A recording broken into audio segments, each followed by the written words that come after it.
Friends, यदि आप चाहते हैं कि आने वाली सर्दियों में आपके प्लांट इसी तरह से फूल दें, गुच्छों में फूल आएँ, फूलों का आकार बहुत बड़ा हो, प्लांट की ग्रोथ अच्छी हो, तो आज मैं जो फर्टिलाइज़र बनाना बताऊंगी उस फर्टिलाइज़र को आप अपने प्लांट पर ज़रूर यूज़ करें। आप ये रोज़ प्लांट देख रहे हैं, 15 दिन पहले मैंने इस फर्टिलाइज़र का इस प्लांट पे यूज़ किया था, तो देखिए इसमें कितनी ज़्यादा फ्लावरिंग हो रही है और फूलों का आकार बहुत बड़ा है। ये फूल अभी पूरी तरह से खिले हुए नहीं हैं, बड्स ही बहुत बड़े आकार में आ रही हैं। तो बिल्कुल जैविक फर्टिलाइज़र है और प्लांट को सारे पोषक तत्व तो मिल जाएंगे इस फर्टिलाइज़र से। अभी इस समय ये फर्टिलाइज़र आप दे देते हैं तो प्लांट की ग्रोथ भी बहुत अच्छी होगी। तो केवल गुलाब ही नहीं, सभी प्लांट पर आप इसका यूज़ करें और देखेंगे कितनी अच्छी फ्लावरिंग हो रही है। आप फल वाले पौधे या सब्जियों वाले पौधे पर भी इसका इस्तेमाल कर सकते हैं। बहुत सारी बर्ड्स बन रही हैं। बिल्कुल छोटा सा प्लांट है, पॉट में लगा हुआ प्लांट है, लेकिन इसमें बहुत अच्छी मात्रा में फूल आ रहे हैं। क्योंकि फ्रेंड्स, यदि इस समय हम अभी प्लांट पर किसी तरह का फर्टिलाइज़र यूज़ नहीं करते हैं तो इसकी ग्रोथ बहुत धीमी होगी, और जब ग्रोथ नहीं होगी तो प्लांट में फूल आने में भी देर होगी और फूल भी कम संख्या में आएंगे। इसलिए अभी इस समय प्लांट में फर्टिलाइज़र की ज़रूरत है, उसकी केयर की ज़रूरत है, जिससे कि आने वाली सर्दियों में हम अपने सारे प्लांट्स को तैयार कर सकें। यदि आपने अच्छी तरह से अभी प्लांट की देखभाल कर ली तो आप देखिए अभी मेरे प्लांट में, सभी प्लांट में कलियाँ और फ्लावरिंग शुरू हो गई है और ये ऐसे ही सर्दियों भर चलती रहेगी।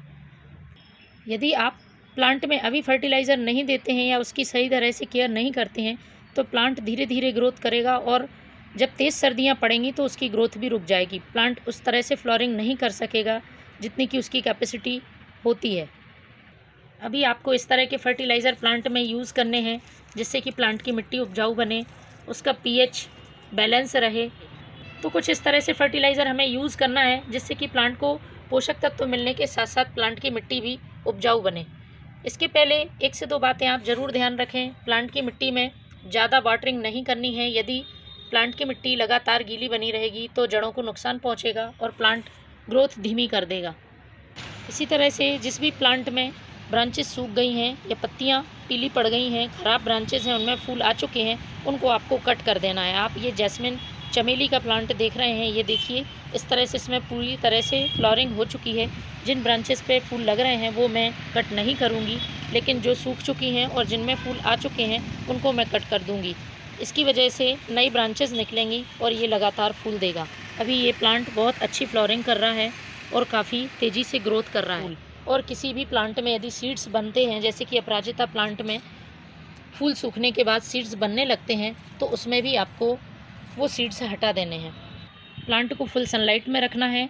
सभी फूलों वाले पौधे सनलाइट पसंद करते हैं। और दूसरा कि यदि सर्दियां ज़्यादा होती हैं तो धूप की मात्रा वैसे ही कम हो जाती है, तो आपको प्लांट को ऐसी जगह रखना है जहां अच्छी धूप आती हो। तो चलिए मैं बताती हूँ किस तरह से इस फर्टिलाइज़र को बनाना है और कैसे प्लांट पर यूज़ करना है। तो इसके लिए सबसे पहले हमें लेना है vermi compost. Vermi compost NPK के साथ साथ बहुत सारे माइक्रो न्यूट्रिएंट से भरपूर रहता है और संपूर्ण पोषक तत्व तो प्लांट को देता है। महीने में एक बार इस फर्टिलाइज़र का आपको ज़रूर यूज़ करना चाहिए। वर्मी कंपोस्ट सभी तरह के प्लांट के लिए फ़ायदेमंद होता है। तो मैंने 1 मुट्ठी वर्मी कंपोस्ट ले लिया है। दूसरी जो ज़रूरी चीज़ है वो है यूज्ड टी लीफ। ये प्लांट की मिट्टी को एसिडिक करने का काम करती है और इसमें नाइट्रोजन भी अच्छी मात्रा में होता है। प्लांट में तेज़ी से ग्रोथ होती है और प्लांट में बहुत अच्छे आकार के फूल आते हैं। मिट्टी को उपजाऊ बनाती है। जब आप चाय बनाने के बाद पत्ती को फेंक देते हैं तो उस चाय पत्ती को ना फेंकें, उसको धोकर सुखा लें और इस तरह से अपने प्लांट में यूज़ करें। सर्दियों में तो ये बहुत ही फ़ायदेमंद है। प्लांट की जड़ों का विकास बहुत अच्छी तरह से होता है। तो ये यूज़ की हुई चाय पत्ती 2 चम्मच ले लेना है। इसके बाद आपको लेना है ये केले का छिलका। सूखे हुए केले का छिलका ले सकते हैं या आपके पास फ्रेश केले का छिलका हो उसको भी यूज़ कर सकते हैं। मैंने सूखे हुए केले का छिलका लिया है क्योंकि इससे प्लांट में किसी तरह का फंगस नहीं लगता है। तो 2 सूखे हुए केले के छिलके ले लेने हैं। केले के छिलके में बहुत अच्छी मात्रा में पोटेशियम होता है। पोटेशियम प्लांट में इम्यूनिटी देता है, जड़ों का विकास करता है और फूल लाने में मदद करता है। अब चौथी जो ज़रूरी चीज़ है वो है ये नीम खली पाउडर।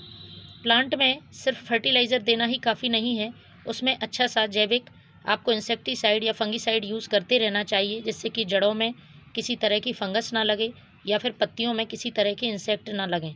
तो इसके लिए नीम खली बहुत अच्छा काम करती है।